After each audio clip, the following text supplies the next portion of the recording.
আসসালামু আলাইকুম। সুপ্রিয় সপ্তম শ্রেণীর শিক্ষার্থীরা, আজকের এই ভিডিওতে আমরা দেখব যে তোমাদের সপ্তম শ্রেণী বাংলা বইয়ের মরু ভাস্কর হাবিবুল্লাহ বাহার এই গদ্যটি নিয়ে আজকের এই ভিডিওতে আলোচনা করব। গত ক্লাসে আমরা দেখেছিলাম তোমাদের সপ্তম শ্রেণী বাংলা বইয়ের রখার ২১-এ তোমাদের ওই গদ্যটি বিস্তারিত আলোচনা করেছি এবং যে তোমাদের অনুশীলনী প্রশ্নগুলো সমাধান করে নিয়েছি। আজকের এই ভিডিওতে আলোচনা করব মরু ভাস্কর হাবিবুল্লাহ বাহার এই গদ্যটি নিয়ে আমরা আজকের এই ভিডিওতে বিস্তারিত আলোচনা করব। চলো আমরা প্রথমেই দেখে নেই যে এই গদ্যটি যেসব মহাপুরুষের আবির্ভাবে পৃথিবীর ধন্য হয়েছে, যে পৃথিবী ধন্য হয়েছে, মানুষের জীবনে যারা এনেছেন, সৌষ্ঠব ফুটিয়েছেন, লাবণ্য মরুভাস্কর হযরত মুহাম্মদ সাল্লাল্লাহু আলাইহি ওয়াসাল্লাম, হযরত মুহাম্মদ মুস্তাফা সাল্লাল্লাহু আলাইহি ওয়াসাল্লাম তাদের মধ্যে সর্বশ্রেষ্ঠ। হযরত মুহাম্মদ সাল্লাল্লাহু আলাইহি সাল্লাম এর জীবন আলোচনা করতে গিয়ে সকলের আগে আমাদের চোখে পড়ে তার ঐতিহাসিকতা। হযরতের জীবনের প্রত্যেকটি ঘটনা, প্রত্যেকটি খুঁটিনাটি বিবরণ যেভাবে রক্ষা করা হয়েছে, সত্যের কষ্টিপাথরে ঘষে যেভাবে যাচাই করা হয়েছে, পৃথিবীর কোনো মহাপুরুষের বেলায় তা করা হয়নি। আরবের লোকদের স্মৃতিশক্তি ছিল সত্যি অসাধারণ। বিরাট বিরাট কাব্যগ্রন্থ সহজে তারা মুখস্থ করে ফেলত।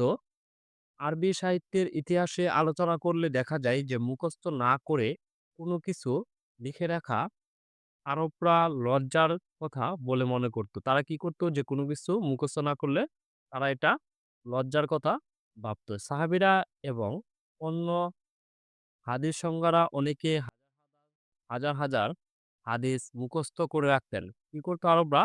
যে হাজার হাজার হাদিস তারা মুখস্থ করে রাখত। হযরত মুহাম্মদ সাল্লাল্লাহু আলাইহি ওয়াসাল্লাম মানবতার গৌরব। আল্লাহর নবী হওয়া সত্ত্বেও তিনি নিজেকে সাধারণ মানুষই মনে করতেন এবং সেভাবেই তিনি জীবনযাপন করেছেন।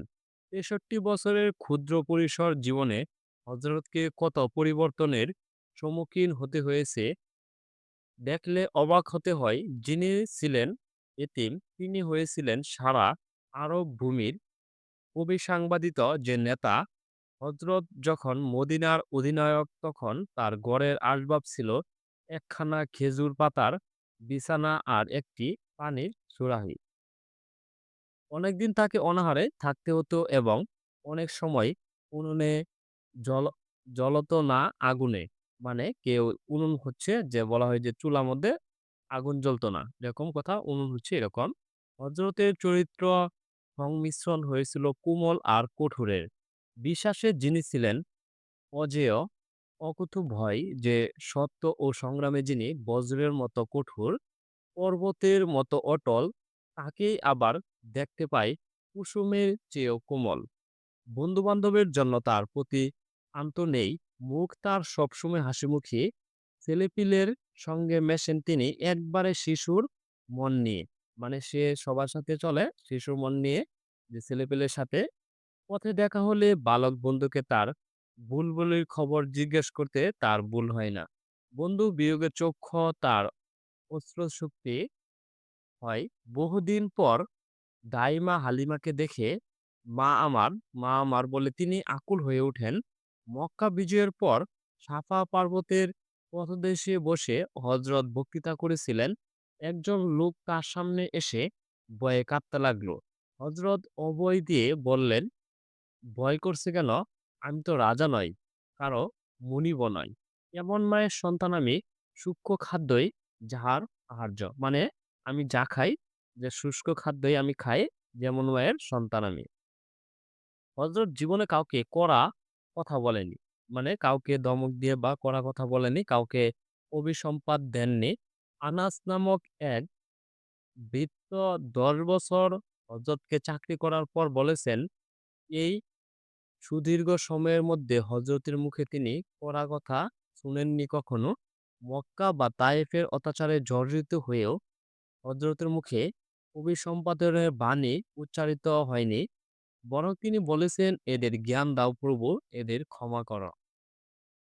জগতের সাম্যের প্রতিষ্ঠা মুস্তাফা চরিত্রের অন্যতম বিশেষত্ব প্রচলিত সমাজ ব্যবস্থা ও দাস ব্যবসায়ের অত্যাচারে জর্জরিত হয়ে মানবতা যখন গুমরে মরছিল রাসূল সাল্লাল্লাহু আলাইহি সাল্লাম তখন প্রচার করেন সাম্যের বাণী। সমগ্র জীবন দিয়ে তিনি সাম্যের প্রচার ও প্রতিষ্ঠা করে গেছেন। চরম দুর্ব্যবস্থার হাত থেকে দাসদের পরিত্রাণের জন্য তিনি কাজ করেছেন।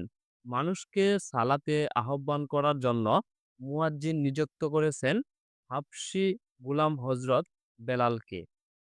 নারীর অবস্থার পরিবর্তন এনেছেন হযরত। নারীর মর্যাদা ছিল তার শিক্ষার অন্তর্গত। তার কন্যা হযরত ফাতেমা রাদিয়াল্লাহু তাআলা আনহুকে কেন্দ্র করে সে যুগে পড়ে গড়ে উঠেছে নারীত্বের আদর্শ। হযরত ঘোষণা করেছেন বেহেশতে মায়ের পায়ের নিচে। কুসংস্কার হযরত কোনদিনই আশ্রয় দেননি। মানে কুসংস্কার কোনই কোনদিনই সে আশ্রয় দেননি। একেবারে হযরতের পুত্রের মৃত্যুদিন সূর্যগ্রহণ দেখা যায়। লোকে বলাবলি করতে থাকে যে বুঝি হযরতের বিপদে প্রকৃতি সুকাবেশ পরিধান করেছে। তখনই সভা ডেকে হযরত এই বাস্তব বিরোধী কথা প্রতিবাদ করলেন। বললেন আল্লাহর বহু নিদর্শনের মধ্যে দুটি চন্দ্র ও সূর্য, কারো জন্ম বা মৃত্যুতে চন্দ্র সূর্য গ্রহণ লাগতে পারে না। হযরত জ্ঞানের উপর জোর দিয়েছেন সবসময়। জ্ঞান যেন হারানো উটের মতো, তাকে তিনি খুঁজে বের করতে বলেছেন যেখান থেকেই হোক। আরো বলেছেন তিনি জ্ঞান সাধকের দোয়াতে কালী শহীদের লহুর চাইতে পবিত্র। এভাবে জ্ঞান আলোয় মানুষের হৃদয় উজ্জ্বল করার প্রেরণা দিয়ে গেছেন তিনি। আমরা তোমাদের এই গদ্যটি ভালো করে পড়ে নিয়েছি। এখন তোমাদের কিছু শব্দার্থ দেখব যে শব্দার্থ মরু ভাস্কর হচ্ছে মরুভূমির সূর্য। সৌষ্ঠব হচ্ছে সুগঠন হাদিস হযরত মুহাম্মদ সাল্লাল্লাহু আলাইহি সাল্লাম এর অনুমোদিত বাক্য ও কাজের সমষ্টি। পুষ্টিপাথর হচ্ছে ঘষে সোনা পরীক্ষা করার সময়। সুরাহি হচ্ছে পানি একরকম পাত্র। অকুতু ভয় হচ্ছে যার কোনো কিছুতেই ভয় নেই। অভিসম্পাত হচ্ছে অভিশাপ। পরিত্রাণ হচ্ছে মুক্তি। হাবশী গোলাম হচ্ছে আবিসিনিয়ায়। লৌহ হচ্ছে রক্ত। আবিসিনিয়া হচ্ছে জন্মগ্রহণকারী ক্রীতদাস। লৌহ হচ্ছে রক্ত। আর পাঠের উদ্দেশ্য হচ্ছে মহামানবদের প্রতি শিক্ষার্থীদের শ্রদ্ধাবোধ জাগিয়ে তোলা। তোমরা কিভাবে মানুষকে সম্মান করবে, কড়া ভাষায় কথা বলবে না, সবসময় নম্র ভাষায় কথা বলবে। তার পরিচিতি হচ্ছে মরু ভাস্কর প্রবন্ধের লেখক মহানবীর জীবন ও আদর্শ বিভিন্ন দিক থেকে তুলে ধরেছেন, যা আমাদের ধর্মীয় চেতনা ও নৈতিকতার বিকাশে অনুকরণীয় ও অনুসরণীয় দৃষ্টান্ত হতে পারে। লেখক পরিচিতি হাবিবুল্লাহ বাহার ছিলেন কবি নজরুলের যে ভক্ত শিষ্য এবং চিন্তা ও কর্মে পুরোপুরি মানবতাবাদী। ধন্যবাদ শিক্ষার্থীরা, আজকের ভিডিও এই পর্যন্তই। আজ তোমাদের বাংলা বইয়ের পৃষ্ঠা ১৭ পর্যন্ত আমরা দেখে নিয়েছি। পরবর্তী ভিডিওতে আমরা দেখব মরু ভাস্কর এই গদ্যটি থেকে তোমাদের নমুনা প্রশ্ন এবং যে বহুনির্বাচনী প্রশ্ন এবং সৃজনশীল প্রশ্নগুলো আমরা পরবর্তী ভিডিওতে সমাধান করব। আর পরবর্তী ভিডিও সবার আগে পেতে আমাদের চ্যানেলটি সাবস্ক্রাইব করে পাশেই থাকবে। আর যারা সাবস্ক্রাইব করেছো তাদেরকে অসংখ্য ধন্যবাদ।